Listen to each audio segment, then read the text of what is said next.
new Xiaomi 17 Ultra is arguably, on paper, one of the best smartphones for photos and videos. But how good is it? The Xiaomi 17 Ultra comes with Android 16 HyperOS 3, and pair that with Snapdragon 8 Elite Gen 5, this is an incredible smartphone for daily usage. Also add into that 6000 mAh battery, 90 watt wired charging, and 50 watt wireless charging, making this an incredible smartphone for everyday users. And by the way, I just love this color. I mean, this greenish tint with white dots like stars in the sky. This color is definitely my favorite. One of my favorite designs of recent memory that I have with different smartphones. But we're all here for the cameras on the back.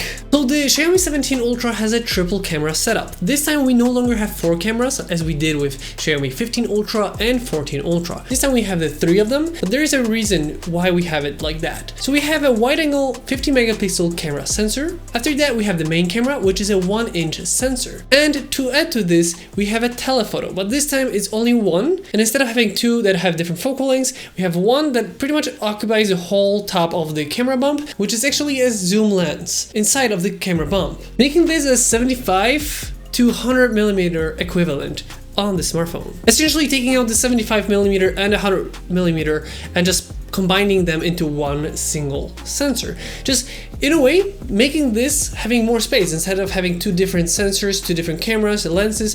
It just works as a one cohesive unit here. And that is why we only have 3 lenses this time. Let's start with the main camera, the 1-inch sensor. Usually the main cameras on the Xiaomi Ultra series are pretty nice. That 1-inch sensor usually means that we have great natural looking bokeh, so the background blur in the photos and videos.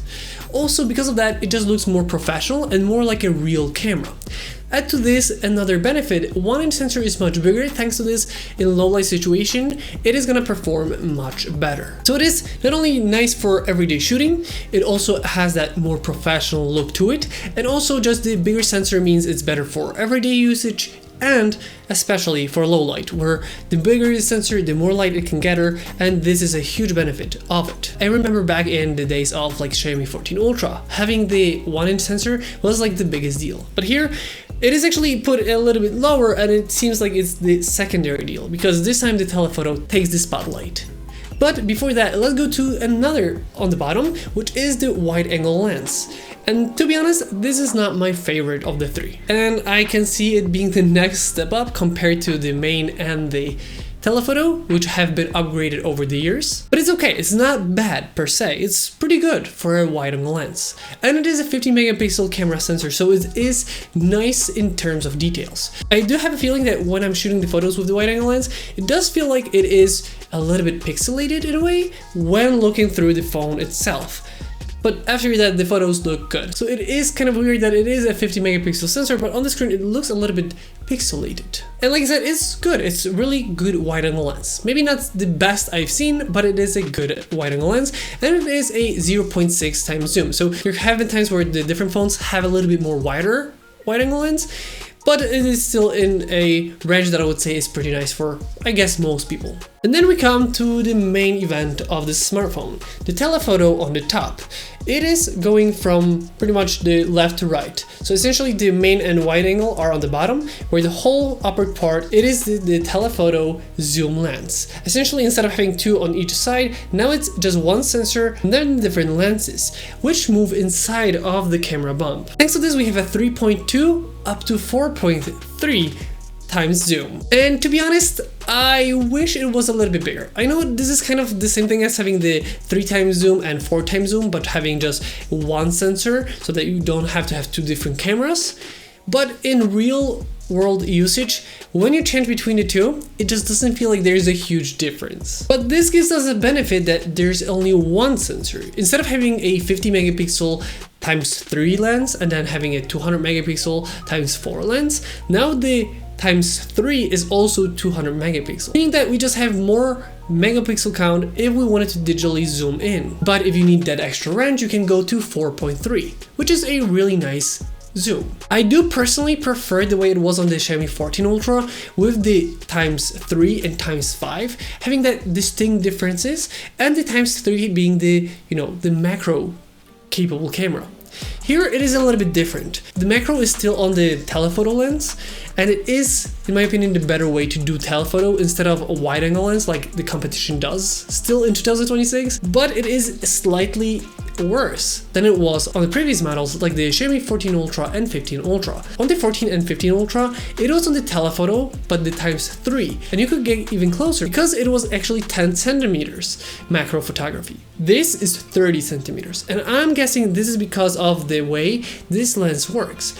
To accommodate that zoom lens and that 4x optical zoom, that makes it that it's a little bit harder, and they had to sacrifice that for it. But just as a telephoto, this is still pretty nice. It still gives us that 4.3x zoom. And with 200 megapixel, we can really nicely zoom in digitally without losing that much on quality. And this even works great for moonshots, for example, where we can really zoom in and still have great details. Overall, while the concept is nice, I do feel like it's more like a proof of concept.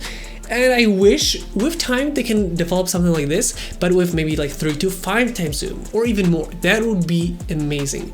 But for the moment, it does feel a little bit more like a concept of the idea that we can do something like this. You know, it is a nice step in the right direction. And one more benefit of this being just one single sensor instead of 2 different cameras is that it can be bigger. And thanks to this, once again, a bigger sensor means we have more low light capabilities. But how are the photos from the Xiaomi 17 Ultra? Once again, it's a collaboration with Leica. So the color science and the color processing and just the photo processing is collaborated with Leica, and thanks to this we have the Leica Vibrant and Leica Authentic.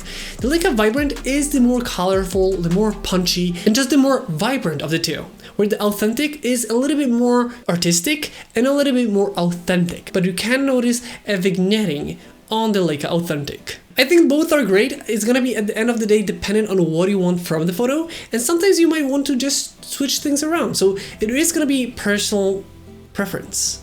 I personally love to use the Vibrant for everyday shooting and then use the Authentic in lower light situation or artificial light situations. I just feel like it's better at, you know, that artificial light not being overpowered, so like the orange kind of tint is not as visible. But I'm still not the biggest fan of the skin tones. I feel like the contrast that we have on the smartphones, the Xiaomi and Leica collaboration, they have amazing colors when you take photos of things or places.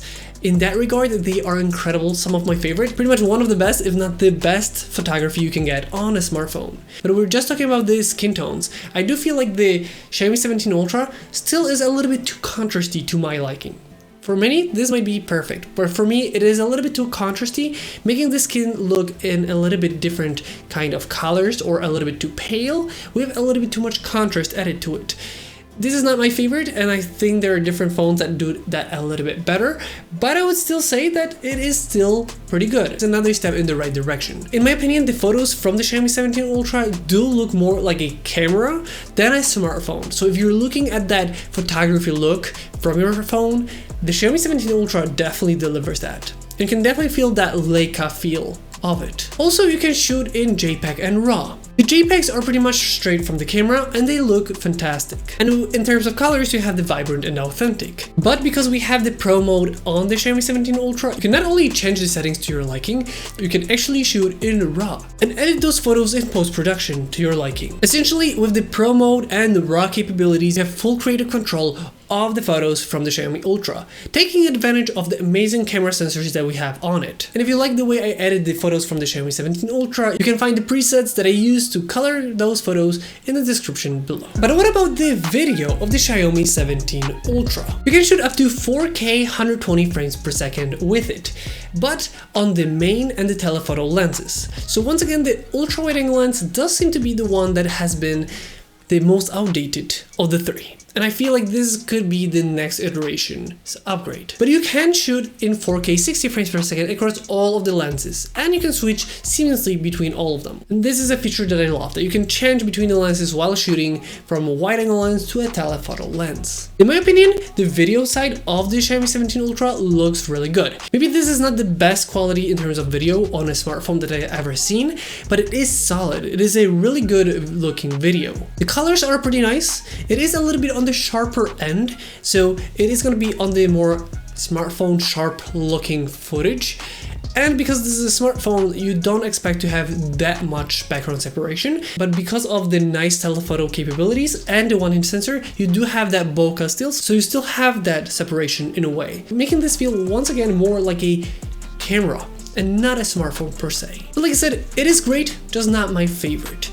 Also, the stabilization is pretty nice on this, so if you're looking into a little bit more motion in your footage, this is actually pretty nice. And once again, thanks to the pro features of the Xiaomi 17 Ultra, we do have log recording. And this time you can actually shoot in up to 4K 120 frames per second with log on the main and telephoto lenses.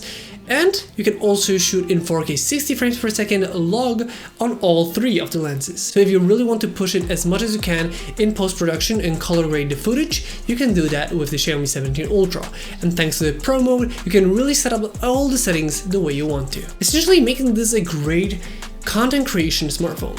And it does feel like this is a great collaboration of Xiaomi and Leica, once again pushing the way the photos look, once again making a camera on a smartphone feel it more like a real camera and not a smartphone. Overall, I'm pretty happy with how this works. There are things that I wish was a little bit different, like the telephoto macro capabilities a little bit closer, but other than that, it is a great smartphone and one of the nicest designs in recent memory. Overall, it is a great smartphone, which I can highly recommend if you're looking for something that can take great photos with amazing camera hardware. But at the end of the day, it's gonna be up to you if you like what you've seen from the samples in this video. And by the way, if you are interested in Xiaomi 17 Ultra and maybe this is not available in your region, check out the link down below for trading Shenzhen. With that being said, let me know what you guys think about the Xiaomi 17 Ultra. And that is gonna be it for today. I hope you guys enjoyed this video. If you did, don't forget to like, comment, and subscribe. I hope you guys enjoyed this video once again, and I'll see you next time.